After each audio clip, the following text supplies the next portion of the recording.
وقال الله تبارك وتعالى في موضع آخر: يا أهل الكتاب لا تغلوا في دينكم ولا تقولوا على الله إلا الحق إنما المسيح عيسى ابن مريم رسول الله وكلمة ألقاها إلى مريم وروح منه فآمنوا بالله ورسوله ولا تقولوا ثلاثة انتهوا خير لكم إنما الله إله واحد سبحانه أن يكون له ولد له ما في السماوات وما في الأرض وكفى بالله وكيلا۔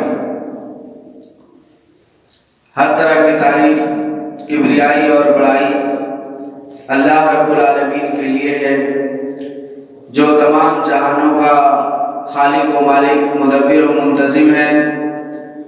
اور درود و سلام ہو آئے ہوئے تمام انبیاء کرام پر، خصوصیت کے ساتھ آخری نبی محمد عربی صلی اللہ علیہ وسلم پر، جو تمام جہانوں کے لیے رحمت، ہدایت اور بشیر و نذیر بنا کر بھیجے گئے۔ محترم سامعین، آج جمعہ کا دن ہے اور عیسوی کیلنڈر کا آخری مہینہ، اس کی 30 تاریخ ہے۔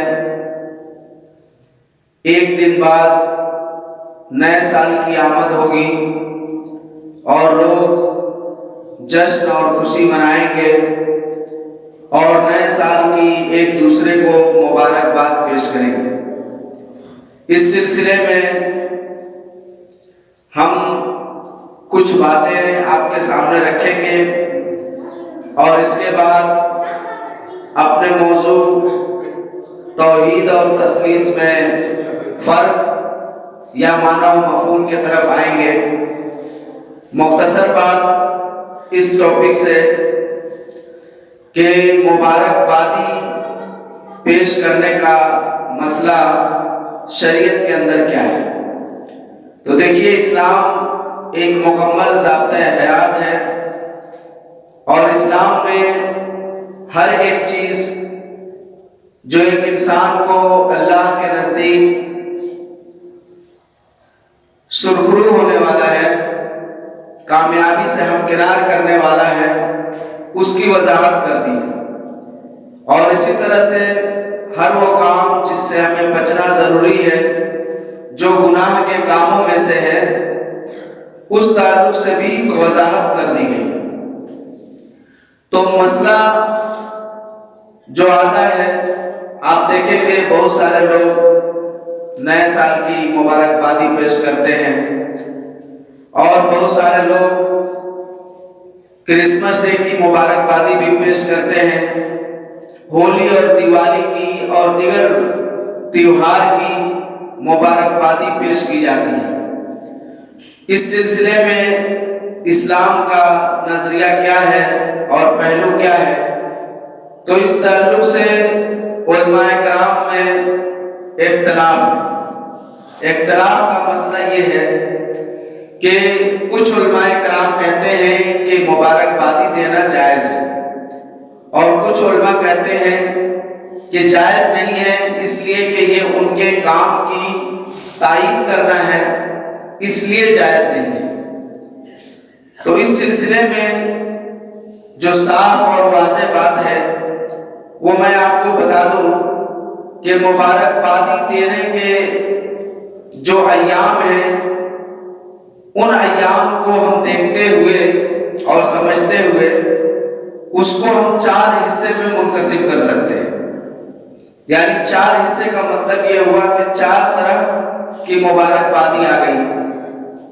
ایک مبارکبادی جس کا تعلق مسنون ہونے سے، یعنی مبارکبادی کے اقسام جس کو ہم مسنون، بدعت، حرام اور مباح، ان 4 خانوں میں بانٹ سکتے ہیں۔ یعنی کچھ مبارکبادی پیش کرنا مسنون ہے، سنت سے ثابت ہے، اس کو کرنا چاہیے۔ کچھ مبارکبادی ایسا ہے جو بدعت ہے، نئے طور پر ایجاد کی گئی ہے، گناہ کا کام ہے، بدعت ہو گیا، اس کا شریعت سے کوئی تعلق نہیں۔ اور کچھ مبارکبادی ایسا ہے جو حرام کے قبیل سے ہے، یعنی اس پر شریعت نے حرمت کا حکم لگایا ہے، حرام ہونے کا حکم لگایا ہے۔ اور کچھ مبارکبادی ایسی ہے کہ جس کو آپ دیں نہ دیں، یعنی اس پر کوئی گناہ یا اس طرح کچھ نہیں ہے، اس کو جائز مباح کہا جا سکتا ہے۔ تو یہ 4 قسم کے مبارکبادی ہیں، ان کو ہم 2 حصے میں منقسم کر سکتے ہیں جائز مبارکبادی، ناجائز مبارکبادی۔ تو آئیے اس کی تھوڑی سی تفصیل سمجھ لیجئے۔ مسنون مبارکبادی کا مطلب یہ ہوا کہ جو سنت سے ثابت ہے، جو کتاب و سنت سے ثابت ہے، جس پر ہمیں مبارکبادی پیش کرنی چاہیے اور کیا گیا ہے، صحابہ کرام نے، آپ صلی اللہ علیہ وسلم نے اس کی مبارکبادی پیش کی۔ اس میں یہ مبارکبادی ہے جیسے کہ رمضان آنے کی خوشخبری دینا، مگر اس تعلق سے جو روایتیں پڑھی گئی ہیں کہ جس نے سب سے پہلے رمضان کی خوشخبری سنائی اس پر جہنم کی آگ حرام کر دی گئی، فلاں ہو گیا، یہ ہو گیا بہت ساری، تو اس طرح کی کوئی بات نہیں ہے، اس طرح کی بات کتاب و سنت میں موجود نہیں ہے، وہ سب جھوٹی احادیث ہے۔ صحیح بات یہی ہے کہ رمضان آنے سے پہلے ہم رمضان کی مبارکبادی دے سکتے ہیں، مسنون ہے۔ اللہ کے رسول صلی اللہ علیہ وسلم نے صحابہ کے درمیان دیا، صحابہ نے بھی ایک دوسرے کو اس کی مبارکبادی دی۔ اسی طرح عید الفطر کے موقع پر مبارکبادی دینا، جو ہم لوگوں کا عید ہے، سالانہ عید، اس پر مبارکبادی دینا۔ اسی طرح سے عید الاضحیٰ کے موقع پر مبارکبادی دینا، یہ سب مسنون مبارکبادی میں سے ہے، یعنی یہ سنت سے ثابت ہے، اس پر ہم ایک دوسرے کو مبارکبادی پیش کر سکتے ہیں، مبارکباد کہہ سکتے ہیں کہ آپ یعنی عید الفطر مبارک ہو، عید الاضحیٰ مبارک ہو، رمضان مبارک ہو، اس طرح سے ہم کہہ سکتے ہیں۔ تو یہ ہوا مسنون مبارکبادی۔ اور اسی طرح سے بدعتی مبارکبادی، یعنی ایسی مبارکبادیاں جس کو شریعت نے کیا نہیں، صحابہ نے کیا نہیں، بعد کے لوگوں نے اس کو اچھا سمجھتے ہوئے شروع کر دیا اور ایسے کام پر شروع کیا جس کام کے بدعت ہونے کی دلیل کتاب و سنت میں موجود ہے، جیسے کہ جمعہ مبارک، عید میلاد النبی مبارک، یا اس طرح کے شب برات مبارک، رجب مبارک، شب معراج مبارک، اس طرح کی جو مبارکبادیاں دی جاتی ہیں یہ ہے بدعتی مبارکبادی، یعنی یہ اسلام سے، کتاب و سنت سے ثابت نہیں ہے اور نہ صحابہ کرام نے دی۔ اسی طرح اسلامی نیا سال آنے پر بھی مبارکبادی جو دی جاتی ہے یہ بدعت میں ہی شمار ہے، اس لیے کہ اسلامی نیا سال آنے پر آپ صلی اللہ علیہ وسلم نے کسی کو مبارکباد نہیں دی، نہ صحابہ نے کسی کو مبارکبادی دی۔ وہاں یہ کرنا ہے کہ وہ سال، وہ مہینہ آپ کے لیے بہتر رہے، اللہ سے دعا کرنے کا حکم ہے، مبارکبادی دینے کا حکم نہیں ہے۔ اس لیے نئے سال کے آنے پر مبارکبادی پیش کرنا یہ اہل سنت کا کام نہیں ہے، یہ بدعت میں سے ہے، اس کو یہی کہا جا سکتا ہے۔ تیسری قسم کی مبارکبادی ہے جو حرام ہے۔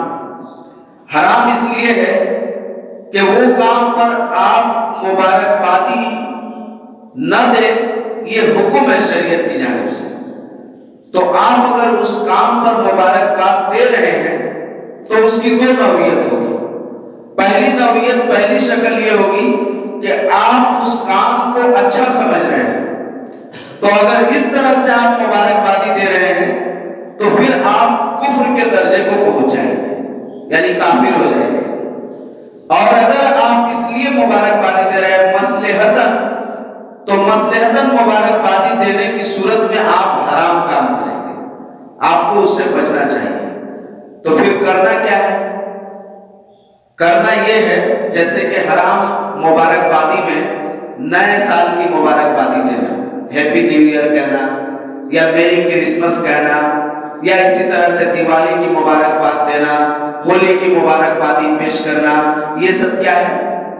یعنی اس لیے حرام ہے کہ یہ ان کا مذہبی تیوہار ہے، اور ہماری شریعت یہ اجازت نہیں دے رہی ہے کہ ہم کسی کی مذہبی تیوہار پر اس کو مبارکبادی پیش کریں۔ ابھی آپ یہ کہہ سکتے ہیں کہ ٹھیک ہے نہیں ہو سکتا ہے، لیکن یہ ہے کہ آج حالات ایسا ہے ویسا ہے، مسلمانوں کا یہ ہے وہ ہے، تو یہی سب تو کر کے وہ حالات آیا ہے۔ شریعت کو آپ نے فالو نہیں کیا، شریعت کا حکم نہیں مانا، تو یہ آپ پر آفت اور مصیبت آئی ہے۔ اگر یہ آفت اور مصیبت آپ چاہتے ہیں ختم ہو جائے تو پھر آپ حرام کاموں پر مبارکبادیاں مت دیجیے۔ اب مبارکبادی کو تحفے تحائف سے قبول کرنے سے مت جوڑیے، یہ ایک الگ مسئلہ میں بتا رہا ہوں مبارکبادی دینے کا۔ تو اس لیے یہ حرام قبیل کی ہم یہ بتانا چاہ رہے ہیں کہ اسلام نے جن مبارکبادیوں کو حرام قرار دیا ہے، اس مبارکبادی میں یہ چیز آ گیا جیسے میری کرسمس کہنا۔ حالانکہ میری کرسمس کا معنی وہ نہیں ہے جو عام طور سے علماء بیان کر رہے ہیں یا جو بتایا جا رہا ہے۔ جیسے مثال کے طور پر آپ نے ذاکر نائک کا بھی سنا ہوگا، اور بھی معتبر علماء کا سنا ہوگا کہ میری کرسمس کا مطلب ہوتا ہے کہ مبارک ہو اللہ نے بیٹا جنا ہے۔ تو ایسا کچھ نہیں ہے، بات سمجھ میں آئی کہ نہیں؟ اللہ نے بیٹا جنا ہے، مبارک ہو میری کرسمس ڈے کا مطلب یہ ہے، ایسا نہیں۔ میری کرسمس کا مطلب ہے کہ خوش آمدید عیسیٰ علیہ السلام کی پیدائش پر، یعنی عید میلاد سعید، عید میلاد سعید حضرت عیسیٰ علیہ السلام، یعنی عیسیٰ علیہ السلام کی پیدائش آپ کو مبارک ہو، یہ ہے میری کرسمس کا معنی۔ مگر چونکہ موجودہ دور میں اس کا یہ معنی نکال لیا گیا ہے، اس لیے ضروری ہے کہ ہم کرسمس کی مبارکبادی نہ دیں، اس لیے کہ وہ جنم دن مناتے ہیں، اور جنم دن منانے کا جو تصور ان کے نزدیک ہے حضرت عیسیٰ علیہ السلام کا، وہ ہمارے نزدیک بھی ہے عید میلاد النبی کہہ کر، جو کہ دونوں بدعتی کام ہیں، حرام کام ہے، اس لیے ہم اس کی مبارکبادی نہیں دیں گے۔ بقیہ جو مبارکبادی ہے وہ ڈائریکٹ غیر اللہ کے مبارکبادی دینا ہے، یعنی غیر اللہ کو مبارکبادی دینا ہے، اس دھرم کو قبول کرنا ہے، اس لیے ہم اس کو مبارکبادی نہیں دیں گے، تو یہ حرام مبارکبادی ہے۔ دوسری نوعیت جو ہم بتانا چاہ رہے ہیں کہ جیسے ہم اس کو اچھا سمجھ رہے ہیں، اس میں تیوہار میں شریک بھی ہو رہے ہیں، اس کام کو کر بھی رہے ہیں اور مبارکبادی بھی دے رہے ہیں، تو یہ ہے کفریہ مبارکبادی، یعنی اس طرح سے ہمارا کرنا کفر کے دائرے میں چلا جانا ہے۔ اور چوتھی قسم جو مبارکبادی کی ہے، جو مباح ہے، جائز ہے، کسی کو آپ کہہ سکتے ہیں، تو وہ کسی کو آپ برکت کی دعا دے دیں، کسی کے عمر کی برکت کی دعا دے دیں، عام طور سے یعنی عام عمومی طور پر کسی کو خوش رہیے کہہ دیجئے، تو یہ مسلم غیر مسلم ہر کسی کو، ہر کس ناقص کو آپ کہہ سکتے ہیں، اس کی شریعت میں اجازت ہے۔ حضرت عبداللہ ابن عباس رضی اللہ عنہما کہتے ہیں کہ فرعون تو مر چکا، اگر وہ مجھے اس بات کی دعا دیتا کہ تمہاری عمر برکت، یعنی تمہاری عمر میں برکت آ جائے، تو میں بھی اس کو یہی کہتا کہ تمہاری عمر میں برکت آ جائے۔ تو یہ معلوم ہوا کہ یہ عام مبارکبادی ہے، خاص مبارکبادی نہیں ہے۔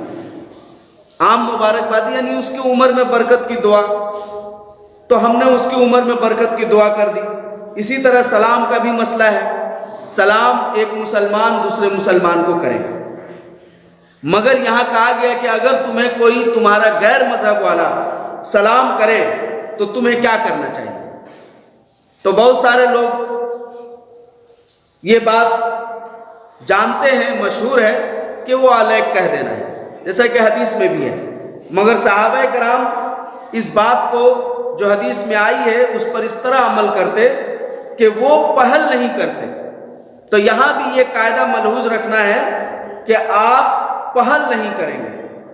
اگر وہ آپ کو دیتا ہے، سلام کرتا ہے یا کوئی مبارکبادی کی ایسی دعا دیتا ہے عام صورتوں میں، تو پھر آپ اس کا جواب دیں گے۔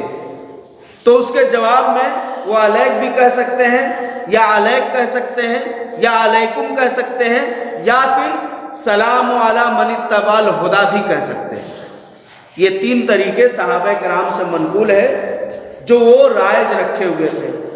تو معلوم ہوا کہ عام طور پر مبارکبادی کا جو مسئلہ ہے وہ الگ ہے۔ وہ کسی کے دکان مکان کی خیر و برکت کے لیے آپ دعا دے دیے، اس کے عمر کی برکت کے لیے دعا دے دیے، اس کو آپ کہہ دیے کہ خوش رہو، سلامت رہو، یہ الگ بات ہے۔ مگر اس کے مذہبی تیوہار پر آپ کو مبارکبادی پیش کرنا حرام ہے، اور ہم مسلمانوں میں جو بدعتی تیوہار آ گئے ہیں اس پر مبارکبادی پیش کرنا بدعت ہے، اور جن چیزوں پر مبارکبادی پیش کی گئی ہے شریعت میں اس پر مبارکبادی پیش کرنا مسنون اور سنت ہے۔ تو یہ ہے مبارکبادی کا مسئلہ، جو بہت سارے لوگ اس میں کنفیوز ہو جاتے ہیں یا صحیح سے نہیں سمجھ پاتے، تو اس مسئلے کو واضح کر دیا۔ اس کے بعد جو موضوع ہے وہ یہ ہے کہ توحید اور تثلیث معنی و مفہوم، یعنی اس کو بھی سمجھنا ضروری ہے۔ اللہ تبارک و تعالیٰ نے قرآن کے اندر اس بات کو بہت واضح انداز میں بیان کیا ہے کہ توحید میں اور تثلیث میں کیا فرق ہے۔ تو سب سے پہلے آئیے ہم آپ کے سامنے توحید کے معنی و مفہوم کو بیان کرتے ہیں کہ توحید کس کو کہا جاتا ہے۔ توحید کا معنی و مفہوم یہ ہے کہ آپ اللہ تبارک و تعالیٰ کو ایک جانیں، ایک مانیں۔ کس طرح سے؟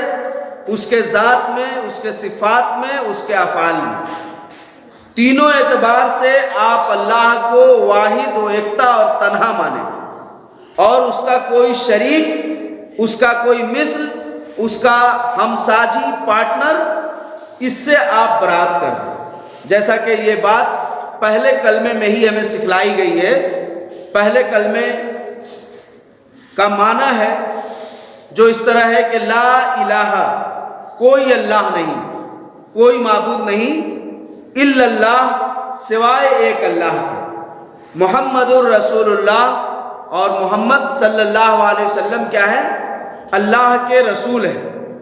تو یہ ہوا توحید، یہ ہوا توحید کا معنی۔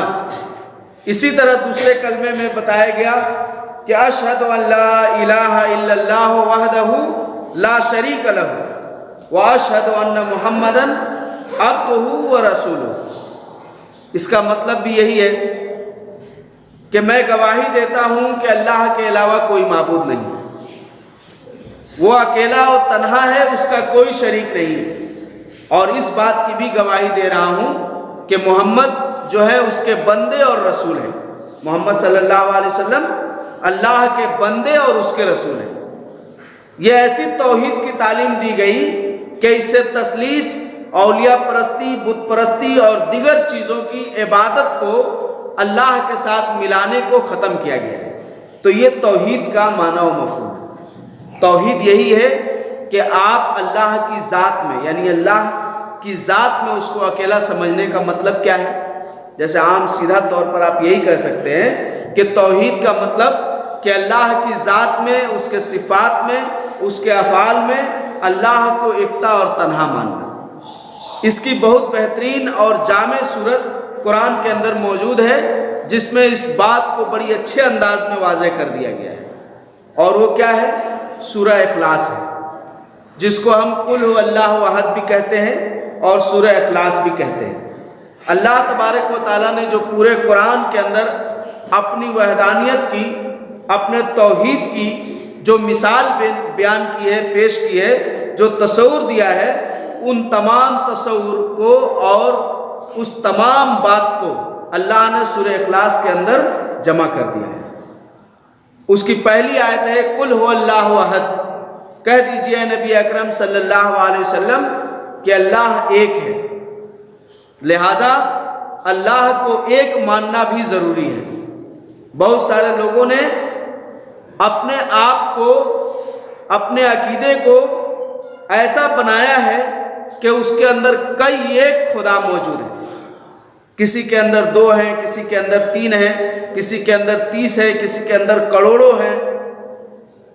تو اس لیے اللہ نے اس گنتی کے ذریعے واضح کیا کہ اللہ تبارک و تعالیٰ 3 4 5 2 7 9 11 کروڑوں 32 یہ سب نہیں ہے، اللہ ایک ہے۔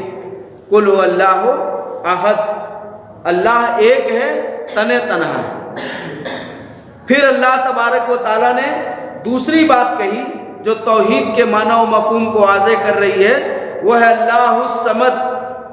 اللہ صمد ہے۔ صمد کا مطلب ہوتا ہے بے نیاز۔ بے نیاز کا مطلب یہ ہوا کہ اللہ تبارک و تعالیٰ کو ان چیزوں کی ضرورت اور حاجت نہیں ہے جو ایک انسان کو پڑتی ہے۔ ایک انسان جو اپنی زندگی کے بقا کے لیے جن چیزوں کو استعمال کرتا ہے، جن چیزوں کو وہ اپنے لیے ضروری سمجھتا ہے، اس چیز کی اللہ کو حاجت نہیں ہے۔ اللہ بغیر ان چیزوں اور ضروریات کے قائم و دائم ہے، ہمیشہ سے ہے، ہمیشہ رہے گا، اس کو کبھی موت آنے والی نہیں ہے۔ یہ ہے صمد کا معنی۔ بے نیاز عام طور پر لکھا جاتا ہے تو کچھ لوگ اس کا معنی یہ کر دیتے ہیں کہ اللہ کو نیاز کی ضرورت کیا ہے، اللہ بے نیاز ہے۔ اس کا وہ معنی نہیں ہے، اس کا وہ معنی نہیں ہے۔ بے نیاز اور نیاز یہ بھی آپ سمجھیے کہ لفظ نیاز فارسی ہے اور لفظ بے نیاز یہ اردو لفظ ہے، اور دونوں کا دو معنی ہے۔ تو اس لیے دونوں ایک معنی میں کیسے آ سکتے ہیں؟ جیسے قلم اور کاپی دونوں دو چیزیں، ایک چیز تھوڑی ہے۔ تو اسی طرح سے نیاز اور بے نیاز دونوں دو معنی رکھتا ہے، ایک معنی نہیں ہے۔ فارسی زبان میں ایصال ثواب کرنے کو نیاز کہا جاتا ہے، اور اردو میں بے نیاز کا مطلب ہوتا ہے کہ ایسا آدمی جس کو کسی چیز کی ضرورت نہیں ہے۔ تو دونوں ایک معنی تو نہیں ہوا، تو اس لیے جو یہ استدلال کرتے ہیں وہ غلط کرتے ہیں۔ تیسری بات اللہ تبارک و تعالیٰ نے اس کے اندر یہ بتائی ہے، لم یلد ولم یولد، نہ تو وہ کسی کا بیٹا ہے نہ کسی کا باپ ہے۔ اس کا یہ بھی معنی آپ کر سکتے ہیں کہ نہ تو وہ کسی کا جنا ہوا ہے نہ کسی کو اس نے جنا ہے۔ مطلب یہی ہوا کہ نہ تو وہ کسی کا آل و اولاد ہے نہ اس کی آل و اولاد ہے۔ اللہ کے رسول صلی اللہ علیہ وسلم کہتے ہیں کہ اللہ تبارک و تعالیٰ کہتا ہے کہ اللہ تبارک و تعالیٰ کو سب سے زیادہ، یعنی اللہ سب سے زیادہ صبر کرنے والا ہے۔ وہ اس طور پر کہ اللہ کہتا ہے کہ ابن آدم مجھے گالی دیتا ہے، مجھے جھٹلاتا ہے، گالی دیتا ہے کہ میرے لیے بیوی اور بیٹے ثابت کرتا ہے، اور مجھے جھٹلاتا ہے کہ میرا شریک بناتا ہے۔ تو یہ اللہ کو گالی دینا اور جھٹلانے کے مترادف ہوگا کہ ہم اللہ کے لیے بیوی اور بیٹا ثابت کریں، اس کا کوئی شریک بنائیں، پارٹنر بنائیں۔ یہ ہے اللہ کے ذات اور صفات اور افعال میں اللہ کو ایک ماننا۔ اللہ تنہا ہے اپنی ذات میں، اس کا کوئی حصہ نہیں ہے، کوئی جز نہیں ہے، کوئی چیز مل کر اللہ نہیں بنا ہے۔ اللہ کی ذات تنہا یکتا ہے، اس میں کسی طرح کی کوئی آمیزش نہیں ہے، کسی طرح کی کوئی ملاوٹ نہیں ہے۔ اور افعال میں یکتا ماننے کا مطلب ہے کہ افعال کہتے ہیں فعل کی جمع، یعنی کام، یعنی جو اللہ تبارک و تعالیٰ جو کام کرتا ہے یا جو کام اس کے اختیار میں ہے یا جو وہ کر سکتا ہے، دنیا کائنات کی کوئی طاقت اس کے طرح وہ کام نہیں کر سکتی ہے، بلکہ اس کام کو کرنے پر وہ عاجز اور مجبور محض ہے۔ تو یہ ہوا اللہ کے افعال میں اس کو ایک جاننا۔ اللہ کے صفات میں ایک جاننے کا مطلب یہ ہے کہ اللہ تبارک و تعالیٰ جس طرح سنتا ہے، اللہ تبارک و تعالیٰ جس طرح دیکھتا ہے، اللہ تبارک و تعالیٰ جس طرح کلام کرتا ہے، اس طرح سے دیکھنے، سننے اور کلام کرنے والا دنیا کے اندر کوئی ایسی ہستی نہیں ہے۔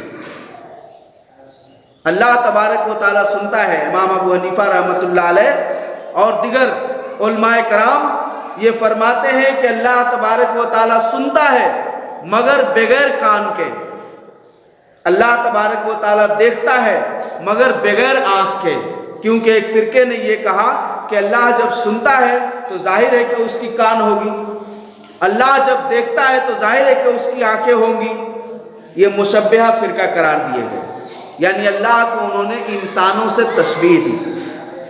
تو یہ عقیدہ توحید میں نہیں ہے۔ تو عقیدہ توحید میں جو چیز ہے کہ اللہ اپنی صفات میں یکتا ہے، اللہ نے اس بات کو قرآن کے اندر بیان کیا سورہ اخلاص میں کہ وہ نہ کسی کا پیدا شدہ ہے نہ اس سے کوئی پیدا ہوا ہے۔ یہی بات کو اللہ نے قرآن میں مختلف آیات کے اندر بیان کیا ہے، اور قرآن کی سینکڑوں آیتیں ہیں جو اس بات پر دلیل ہے۔ اسی طرح اللہ تبارک و تعالیٰ آخری بات اس کے اندر کہہ رہا ہے وَلَمْ يَكُنْ لَهُ كُفُوًا أَحَدٌ، وَلَمْ يَكُنْ لَهُ كُفُوًا أَحَدٌ مطلب کیا ہے کہ اس کے زوراوری کا، اس کے مقابلے کا، اس کے برابری کا دنیا کائنات کے اندر کوئی نہیں، اس کے برابر، اس کا ہم پلہ، اس کے رتبے اور مرتبے کا کوئی نہیں ہے۔ تو یہ ہوئی چار باتیں جس کو اللہ تبارک و تعالیٰ نے اپنے تعلق سے بیان کیا ہے، اور یہ بیان کر دیا ہے کہ جس کے اندر یہ چار صفتیں ہوں گی وہی خدا ہو سکے گا۔ جس کے اندر یہ چار باتیں نہیں پائی جائیں گی وہ کیسے خدا ہو سکتا ہے؟ ظاہر ہے کہ وہ نہیں ہو سکتا ہے۔ اللہ تبارک و تعالیٰ ایک ہے، اپنی صفات میں وہ اس طرح کہ اس کی کوئی شکل نہیں ہے۔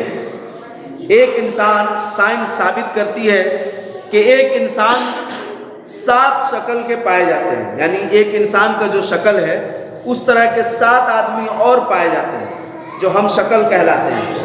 اللہ تبارک و تعالیٰ نے کہا لیس کمثلہ شیء وہو السمیع البصیر، اللہ کی کوئی شکل نہیں ہے، کوئی صورت نہیں ہے، کوئی مثال نہیں ہے جس سے تم اللہ کو سمجھ سکو، مگر اس کے باوجود اللہ سنتا ہے اور دیکھتا ہے۔ تو اللہ کے لیے جن لوگوں نے جسم کو ثابت کیا وہ تجسیمیہ فرقہ کہلایا۔ تو اس لیے اللہ تبارک و تعالیٰ کا کوئی جسم بھی نہیں ہے، مگر وہ اس کے باوجود اپنے کام پر مصر ہے، جاری و ساری ہے، یعنی اپنی کام کو کر رہا ہے۔ تو یہ ہے توحید کا مفہوم جو آپ کو بتایا جاتا ہے، بار بار سمجھایا جاتا ہے، اور تمام انبیاء کرام اسی لیے آئے کہ آپ کو توحید کا معنی و مفہوم سمجھایا جائے۔ اللہ تبارک و تعالیٰ نے قرآن کے اندر کہا وَلَقَدْ بَعَثْنَا فِي كُلِّ أُمَّةٍ رَسُولًا أَنِ اعْبُدُوا اللَّهَ وَاجْتَنِبُوا الطَّاغُوتَ، تحقیق کہ ہم نے جتنے بھی رسولوں کو بھیجا، صحیح حدیث کے اندر یہ بات موجود ہے کہ انبیاء کی تعداد اللہ کو معلوم ہے، مگر رسول 300 آئے ہیں، رسولوں کی تعداد 300 کے قریب ہے۔ اللہ کہہ رہا ہے کہ جتنے بھی رسول ہم نے تمہارے درمیان بھیجا ان سب نے یہی بات کہی کہ اللہ کی بندگی کرو اور طاغوت کی بندگی سے اپنے آپ کو دور رکھو، بچا لو۔ تو یہ ہے توحید کا معنی۔ آئیے ہم آپ کو تثلیث کا معنی سمجھاتے ہیں۔ تثلیث کا کیا معنی ہے اس کو غور سے سمجھیے، اور یہی وہ چیز ہے جو آپ کو توحید کی طرف راغب کرنے اور توحید کے معنی و مفہوم کو سمجھنے میں زیادہ مدد دے گی۔ کیونکہ اکثر لوگ توحید کا معنی یہی سمجھتے ہیں کہ اللہ کو ایک ماننا، اللہ کو ایک جاننا، اللہ کو ایک ماننا، ایک جاننا۔ کام تو اولیاء کرام کرتے ہیں نا، کام جو ہے فلانے کرتے ہیں، کام جو ہے وہ لوگ کرتے ہیں، ان کے وسیلے سے ہوتا ہے، ان کے وسیلے سے ہوتا ہے، ایسا نہیں ہے۔ اور یہ کن کا عقیدہ ہے یہ بھی آپ کو میں بتاؤں۔ دیکھیے سب سے پہلی بات کہ اللہ تبارک و تعالیٰ نے قرآن کے اندر یہ بات بیان کی، سورہ نساء کے اندر کہا کہ یا اہل الکتاب لا تغلوا فی دینکم ولا تقولوا علی اللہ الا الحق انما المسیح عیسی ابن مریم رسول اللہ۔ اللہ کہہ رہا ہے کہ اے اہل کتاب، یعنی اے یہود اور نصارہ، تم لوگ اپنے دین میں غلو نہ کرو، حد سے تجاوز نہ کرو، اور تم لوگ اللہ کے بارے میں وہی بات کہو جو حق اور سچ ہے۔ کیا کہہ رہا ہے اللہ؟ کہ اے اہل کتاب، تم اپنے دین میں غلو نہ کرو، حد سے نہ بڑھو، تجاوز نہ کرو، بلکہ اللہ کے بارے میں وہی بات کہو جو حق اور سچ ہے، اور وہ حق اور سچ کیا ہے کہ مسیح جو ہیں عیسیٰ ابن مریم وہ اللہ کا رسول ہے اور ایک کلمہ ہے جو اللہ نے مریم کی طرف القا کیا اس کے روح سے، اور وہ اس کے روح سے پیدا ہوئے۔ فآمنوا باللہ ورسولہ، پس تمہیں چاہیے کہ تم اللہ پر اور اس کے رسول پر ایمان لاؤ۔ ولا تقولوا ثلاثہ، اور اللہ کو تین نہ کہو، یہ تثلیث۔ اللہ کیا کہہ رہا ہے کہ تم مسیح ابن مریم کے بارے میں، اللہ کے بارے میں سچ، حق اور انصاف والی بات کہو، اور وہ یہی کہ مسیح ابن مریم کیا ہے؟ اللہ کے ایک رسول ہے جن کو اللہ نے اپنے معجزہ سے بن باپ کے پیدا کیا، مریم علیہ السلام کے بطن سے۔ اللہ صرف اور صرف ایک ہے، اس کو تین نہ کہو، بچو اس بات سے، یہ تمہارے لیے بہتر ہے۔ انما اللہ الہ واحد سبحانہ ان یکون لہ ولد لہ ما فی السماوات و ما فی الارض وکفی باللہ وکیلا۔ اور اللہ جدی نیست، در حقیقت اللہ جو تمہارا معبود ہے وہ ایک ہے، اور وہ پاک ہے اس بات سے کہ اس کے لیے لڑکا ثابت کیا جائے، لہو ولد، اس کے لیے لڑکا ثابت کیا جائے، اور آسمان اور زمین میں جو کچھ بھی ہے سب اسی کا ہے۔ وَكَفَى بِاللَّهِ وَكِيلًا، اور اللہ ان سب کا بہترین کارساز ہے، کارساز ہونے کے اعتبار سے کافی ہے۔ اس آیت میں اللہ تبارک و تعالیٰ نے عقیدہ تثلیث والوں کی ایک گتھی کو سلجھایا، یعنی ان کے اختلاف کو بیان کیا۔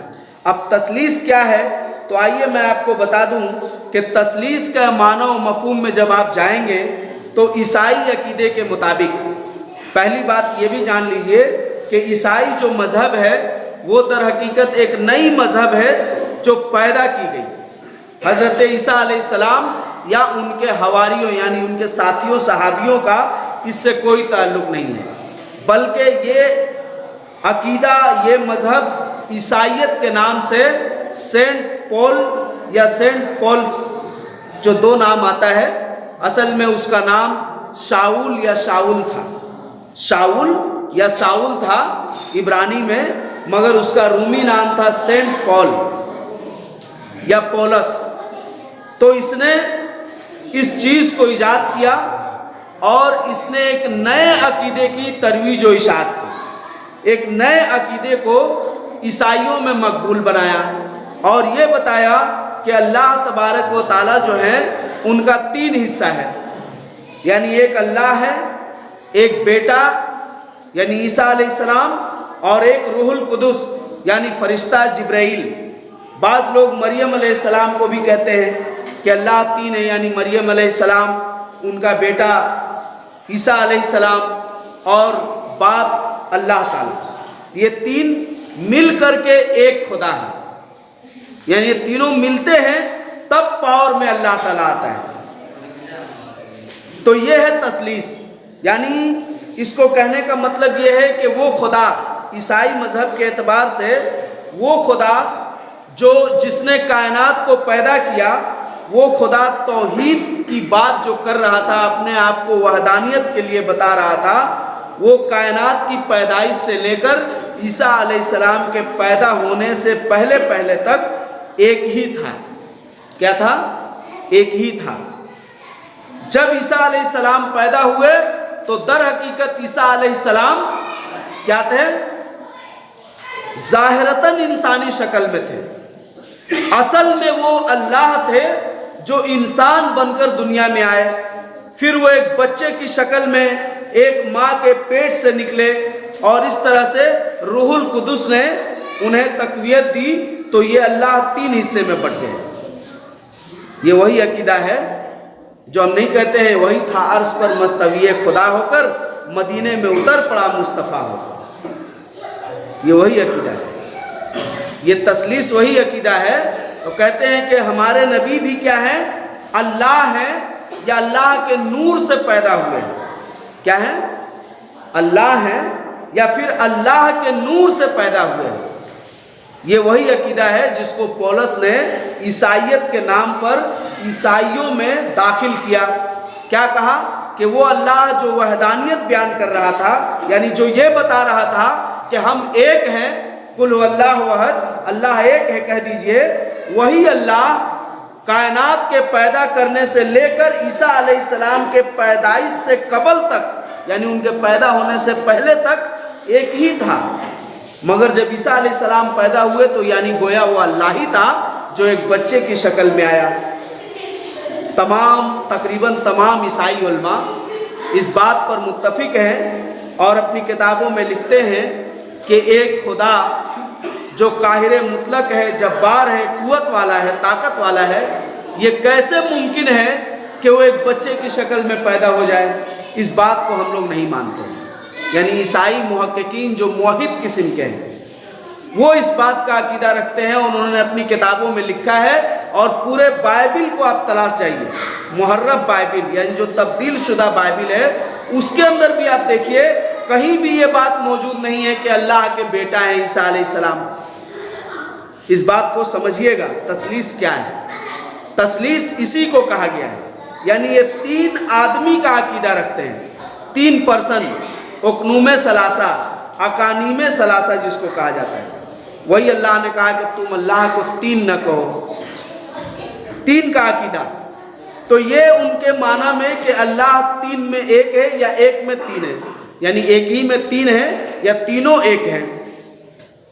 تو ان کے نزدیک یہی ہے کہ اللہ تعالیٰ جو ہے حضرت عیسیٰ علیہ السلام کی شکل میں ظاہر ہوا اور وہ اسی طرح رہا، یعنی باپ روح القدس، اور اسی طرح یہ بھی ان کا کہنا ہے کہ یہ تینوں برحق خدا ہیں، تینوں کی عبادت کی جائے گی، تینوں کو ایک سمجھا جائے گا، تینوں کو الگ الگ خدا نہیں سمجھا جائے گا، بلکہ تینوں کو ایک خدا سمجھا جائے گا، ان کی عبادت کی جائے گی، اور یہ تینوں پاور میں ہیں، یعنی تینوں کو اٹھرائز ملا ہوا ہے، تینوں جو ہے کچھ کام کر سکتے ہیں، تینوں آپ کی تقدیر بنا سکتے ہیں، تینوں آپ کی تقدیر بگاڑ سکتے ہیں، تینوں جو ہیں یعنی باپ، بیٹا، روح القدس یا مریم علیہ السلام، یہ تینوں آپ کی نسبت سے جو چاہے تقدیر کا فیصلہ لے سکتے ہیں۔ جیسے ہم لوگ نہیں کہتے ہیں کہ چاروں امام برحق ہیں، لیکن اگر آپ حنفی ہیں، ارے بھائی تو جب چاروں امام برحق ہے تو حنفی ہے کا کیا مطلب ہوا؟ تینوں چاروں امام برحق ہیں تو پھر حنفی ہونے کا کیا مطلب ہوگا؟ آپ کہیے گا نہیں ٹھیک ہے یہ زمین چاروں بھائی کا برابر ہے، لیکن بڑے بھائی کا، تو پھر چاروں کا جب برابر ہے تو بڑا چھوٹا کیا ہو گیا؟ تو اسی طرح ان کا کہنا ہے کہ تینوں برابر ہیں خدائی طاقت میں، مگر یہ ہے کہ تینوں کو الگ الگ نہیں مانا جائے گا، اور تینوں پاورفل ہیں، اور پھر دوسرے بار میں یہ کہتے ہیں کہ نہیں یہ تینوں جب ایک ساتھ ملیں گے تب پاور میں آئیں گے، ویسے ان تینوں میں دونوں کی حیثیت کچھ نہیں۔ تو پھر منانے کا کیا مطلب ہے؟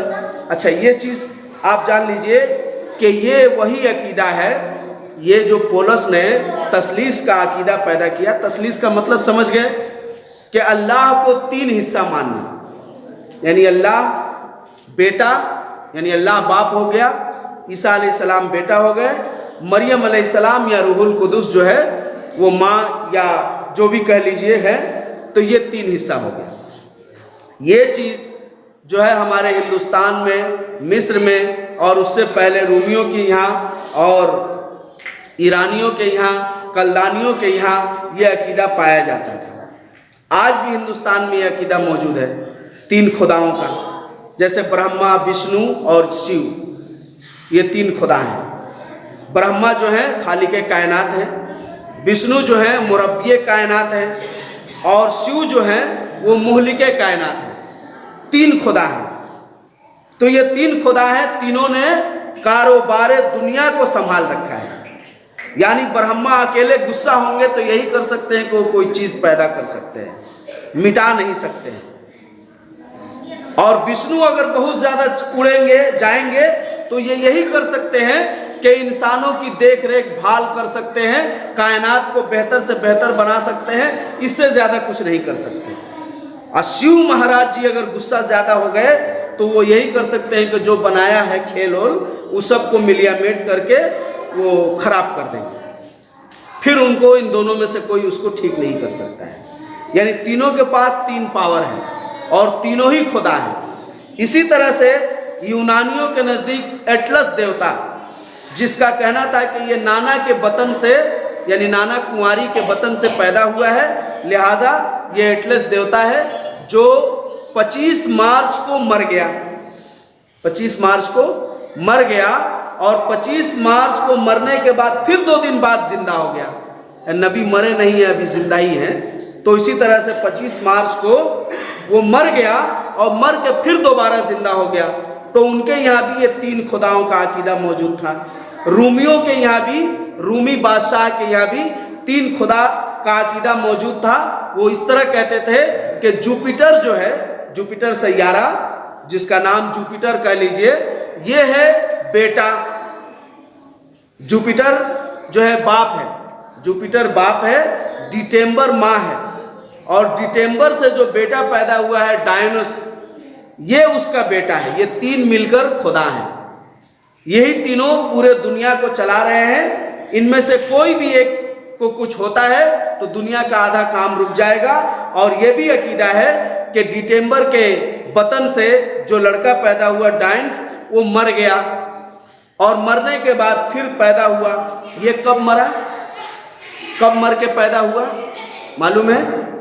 25 دسمبر کو مر کے پیدا ہوا، 25 دسمبر کو مرا اور اسی دن پیدا ہوا جس کا جشن اہل یونان مناتے تھے اور رومی بھی مناتے تھے۔ تو یہ ان کے عقیدے کے مطابق 3 خداؤں کا عقیدہ ہے۔ اسی طرح سے آپ یہ بات معلوم کر لیجئے کہ اللہ تبارک و تعالیٰ نے یہ جو 3 عقیدے والا خدا ہے، یہ ہمارے یہاں موجود ہے، ہم مسلمانوں میں موجود ہے۔ بتائیے وہ کیا ہے؟ معلوم ہے؟ 3 عقیدے، یہی تثلیث ہے جو توحید کے بالکل مخالف ہے۔ 3 عقیدے کا خدا، یعنی عقیدہ یہ ہے کہ 3 خدا ہے، 3 ایسی ہستی ہے جو خدا ہے، اور ہر میں ماں باپ بیٹا کا تصور موجود ہے، ماں باپ بیٹا کا تصور موجود ہے۔ بعد میں یہ تصور تھوڑا سا چینج ہوا تو بیوی اور شوہر میں چلا گیا، بیوی اور شوہر ہو گیا، بقیہ سارے اس کے اولاد ہو گئے۔ تو اس طرح بھی اس عقیدے کو پیش کیا گیا ہے۔ دوسری جو سب سے اہم بات ہم بتائیں کہ اصلی بائبل میں تو ہے نہیں، مگر محرف بائبل میں جو چیز موجود ہے بیٹے کا یا خداوند کا، تو لفظ بیٹا نہیں ہے، خداوند ہے۔ اب یہاں پر اللہ تبارک و تعالیٰ نے جو قرآن کے اندر بیان کیا، جیسا کہ جب سورہ یوسف کا آپ مطالعہ کریں گے تو وہاں پر آپ دیکھیں گے کہ یوسف علیہ السلام رب کہہ رہے ہیں اپنے مالک کو، یعنی جو مالک ہوتا ہے اس کو رب۔ تو اس وقت کے الفاظ میں، بول چال میں یہ موجود تھا کہ جو قریب ہوتا تھا اس کو بھائی یا بیٹا سے مخاطب کیا جاتا تھا، در حقیقت ویسا تھا نہیں، حقیقی طور پر یہ استعمال نہیں ہوتا تھا۔ اس کا فائدہ پولس نے اٹھایا اور لوگوں کو گمراہ کرنا شروع کیا۔ جیسے قرآن کے اندر بہت ساری آیتیں نہیں ہیں جس میں ہے کہ نور علی نور، معہ نور، تو کہا جاتا ہے نبی نور تھے، دیکھو قرآن میں ہے نبی نور تھے، دیکھو قرآن میں نبی نور تھے۔ تو اسی طرح بائبل کے اندر بھی بہت ساری ایسی آیتیں ہیں یا تھیں جس کو لے کر پولس نے عیسائیوں کو گمراہ کیا اور بتایا کہ دیکھو اللہ تو یہاں کہہ رہا ہے کہ میرے خداوند، خداوند مطلب خدا، اللہ تو اللہ ہی ہے، اسی لیے تو اللہ ان کو اللہ سے مخاطب کر رہا ہے، اللہ ہے اسی لیے اللہ ان کو اللہ سے مخاطب کر رہا ہے۔ تو یہ چیز مر اٹھنے کا عقیدہ عیسائیوں نے بھی بنایا۔ ایک تو یہ بنایا کہ اللہ کے بیٹا ہے، دوبارہ ان کا مصلوب ہو گیا، قتل ہو گیا، اس کی نفی کے لیے وہ لوگ بتایا کہ نہیں نہیں یہ ایسا نہیں ہوا ہے، اصل میں یہ ہمارے گناہوں کے کفارہ کے لیے مرے اور پھر زندہ ہو گئے۔ تو کب مرے کب زندہ ہوئے معلوم ہے؟ عیسائی اس تیوہار کو بڑے دھوم دھام سے مناتے ہیں اور وہ 24 مارچ کو مناتے ہیں۔ 24 مارچ کے بعد جو پہلا اتوار آتا ہے، یعنی 24 مارچ کے بعد جو پہلا اتوار پڑتا ہے، اس اتوار کو یہ جشن مناتے ہیں، اس کو ایسٹر کا نام دیتے ہیں، ایسٹر کا مذہب تیوہار، ایسٹر تیوہار۔ اس میں ان کا عقیدہ یہی ہوتا ہے کہ حضرت عیسیٰ علیہ السلام جو مصلوب کر دیے گئے، قتل کر دیے گئے، دوبارہ وہ زندہ ہو کر آئے اور آ کر انہوں نے بتایا کہ ہم مرے نہیں ہیں، زندہ ہیں، ہم تمہارے نجات کے لیے ایسا کیے ہیں، تم لوگوں کو گھبرانا نہیں ہے، تم لوگوں کو جو چاہے عمل کرو، ہم تم سب کو جنت میں داخل کروا دیں گے۔